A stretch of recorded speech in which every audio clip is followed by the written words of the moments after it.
Hello guys, welcome to Daksh knowledge hub. आज का discussion का टॉपिक है हम पार्टनरशिप अकाउंट्स का partner salary commission and fees discuss करने जा रहे हैं। इससे पहले हमने पार्टनरशिप अकाउंट्स पर अदर वीडियोस बनाए थे। लास्ट वीडियो में हमने इंटरेस्ट ऑन पार्टनर्स लोन के बारे में डिस्कस किया था।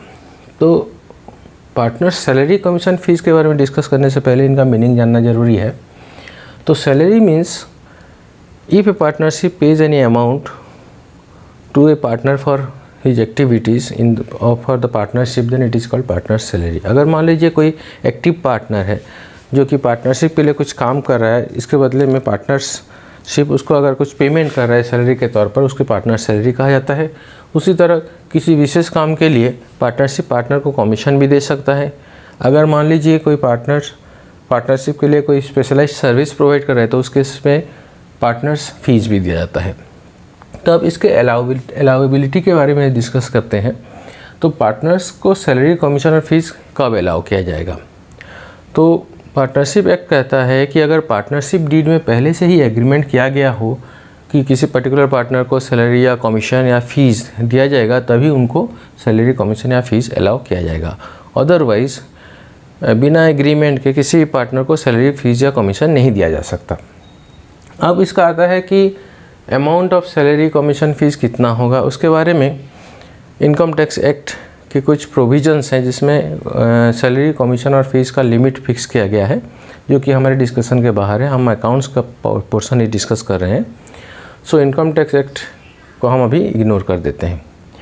ओके, अब आता है, हमने जाना कि पार्टनर्स को सैलरी कमीशन या फीस तभी दिया जाएगा अगर पार्टनरशिप एग्रीमेंट में लिखा गया हो। अदरवाइज़ हम किसी भी पार्टनर को पार्टनरशिप फर्म किसी तरह का सैलरी कमीशन और फीस नहीं दे सकता।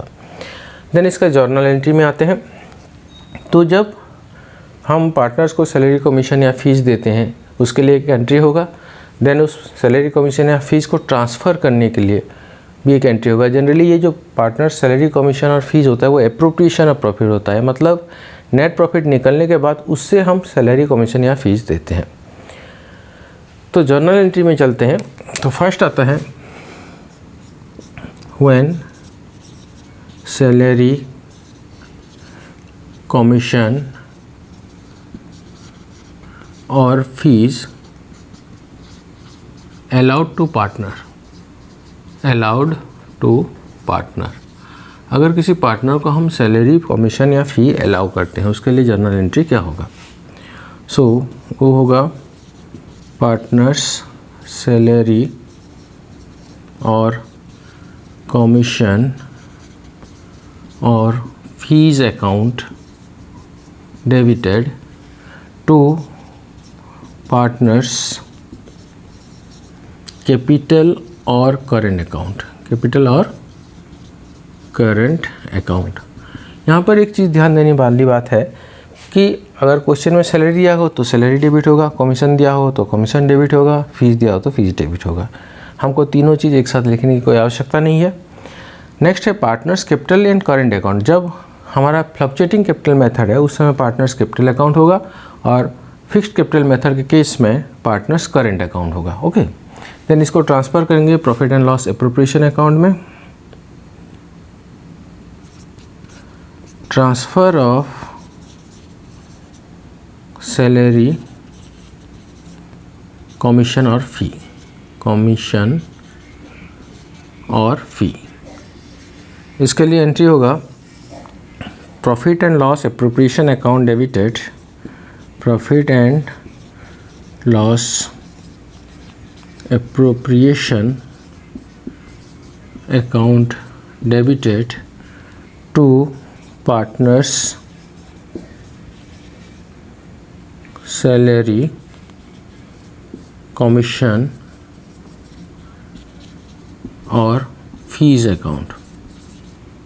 ओके, ये है हमारा जर्नल एंट्री। ओके, तो पहला एंट्री में हम सैलरी कमीशन और फ़ी अलाउ कर रहे हैं पार्टनरशिप फॉर्म पार्टनर्स को। सेकंड में वो ट्रांसफ़र हो रहा है profit and loss appropriation account को। अब आता है, इसमें अक्सर क्वेश्चन में स्टूडेंट को एक प्रॉब्लम फेस करना पड़ता है कमीशन के बारे में, कि जो कमीशन दिया जाएगा उसमें दो तरह के सिचुएशन होते हैं। उसका कैलकुलेशन कैसा होगा वो हमें जानना ज़रूरी है, जो कि स्टूडेंट्स के लिए बहुत फ़ायदेमंद होगा। तो फर्स्ट आता है before charging such commission. Question में अक्सर लिखा जाता है बिफोर चार्जिंग सच कमीशन, इस तरह का होता है। ओके, तो उस समय हम कैसे कैलकुलेट करें? So commission equal to net profit into rate by 100 होता है। और अगर क्वेश्चन में आफ्टर चार्जिंग सच कमीशन लिखा हो, आफ्टर चार्जिंग सच कमीशन लिखा हो, तो उस केस में कमीशन कैलकुलेट करने का फॉर्मूला बदल जाता है। So commission equal to net profit into rate by 100 plus rate, ये हो जाएगा हमारा formula. Okay, before charging such commission में फॉर्मूला ये होगा, आफ्टर चार्जिंग सच कमीशन में फॉर्मूला ये होगा। तो स्टूडेंट्स, हम एक प्रॉब्लम लेते हैं और इसको डिस्कस करते हैं। ओके, क्वेश्चन लेते हैं। Okay,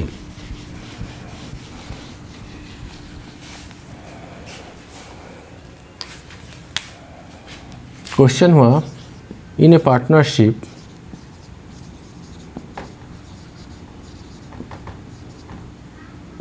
partner A is allowed salary of rupees 80,000 per annum. Partner B is paid commission of rupees 50,000 per annum, and partner C is paid fees of rupees 30,000 per annum. Past journal entry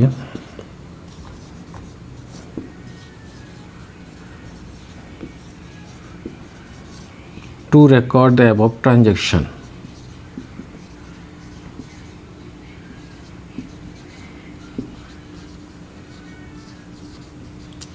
ये हमारा question है। तो इसमें बोला गया है हमारे पास 3 partner है। एक पार्टनरशिप है जिसमें कि पार्टनर ए को पर ईयर या पर एनम 80,000 सैलरी दिया जाता है, पार्टनर बी को कमीशन दिया जाता है 50,000 पर एनम, और सी को पेमेंट किया गया है फीस 30,000 पर एनम। इस ट्रांजेक्शन को रिकॉर्ड कीजिए। तो ये सिंपल सा क्वेश्चन है। ए को हमें देना है सैलरी 80,000, बी को कमीशन देना है 50,000 और सी को फीस देना है 30,000। इसका जर्नल एंट्री में आते हैं।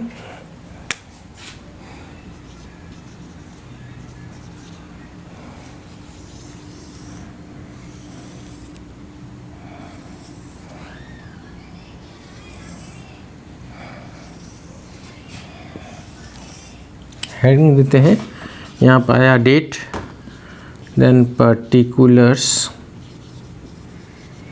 Laser folio, debit amount, credit amount. Okay, यहाँ पर रुपीस, ये भी रुपीस। तो फर्स्ट हम सैलरी, कमीशन और फीस पेमेंट करेंगे। तो यहाँ पर देखिए, partners salary account debited, partners salary account debited to A's capital account, क्योंकि ए को हम सैलरी दे रहे हैं, एज कैपिटल अकाउंट। कितना अमाउंट सैलरी दिया जा रहा है? 80,000 का दिया जा रहा है।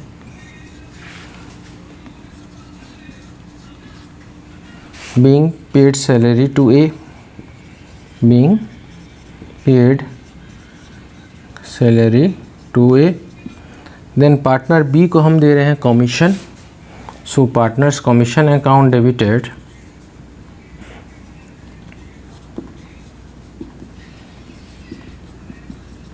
टू बीज कैपिटल अकाउंट, क्योंकि बी को हम कमीशन दे रहे हैं।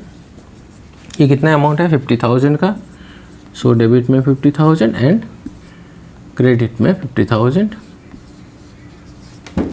Being commission paid to be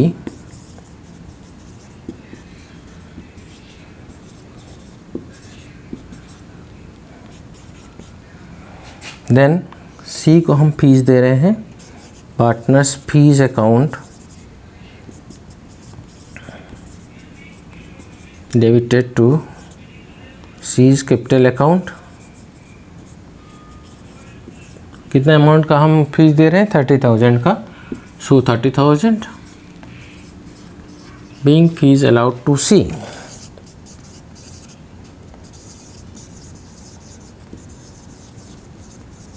allowed to C, okay. तो ये हुआ, हमने पेमेंट कर दिया। अब इसका ट्रांसफ़र एंट्री करेंगे, जगह नहीं है इसलिए हम बोर्ड को ज़रा सा इरेज करेंगे, okay.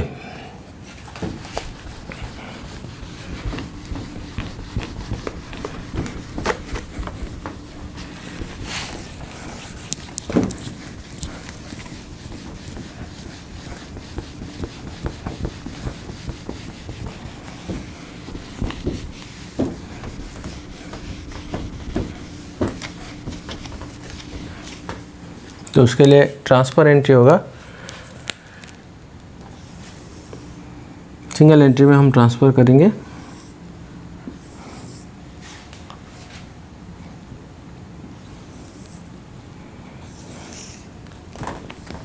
So profit and loss appropriation account debited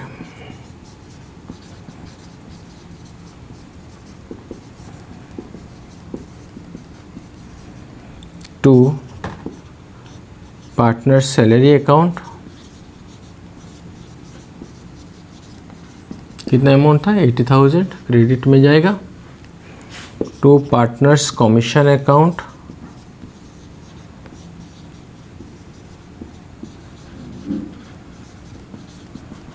$50,000 to partners fees account 30,000। Total 1,60,000 जो है profit and loss appropriation account में डेबिट होगा, okay. Being transfer of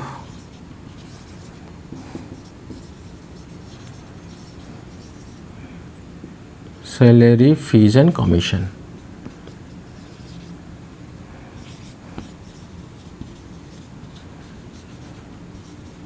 okay. ये था हमारा जर्नल एंट्री ट्रीटमेंट के लिए partners salary fees and commission, okay. तो अगर कोई पोर्शन आपको समझ में नहीं आया हो तो आप वीडियो को फिर बैक करके देख सकते हैं, ताकि आपकी समझ में ना आया हो तो आपका समझ में आ सके। अगर मान लीजिए सपोज उसके बावजूद भी आपको समझ में नहीं आता है तो आप कमेंट कर सकते हैं, जिससे कि हम आपको कमेंट के जरिए उस चीज़ को समझा सकें। और वीडियो को लाइक और शेयर कर दीजिए ताकि बाकी स्टूडेंट्स का भी बेनिफिट हो सके। और आप अगर नए हैं चैनल में तो चैनल को सब्सक्राइब कर दीजिए, ताकि फ्यूचर में और भी ऐसे वीडियोस आपको मिल सकें। Thank you, bye bye.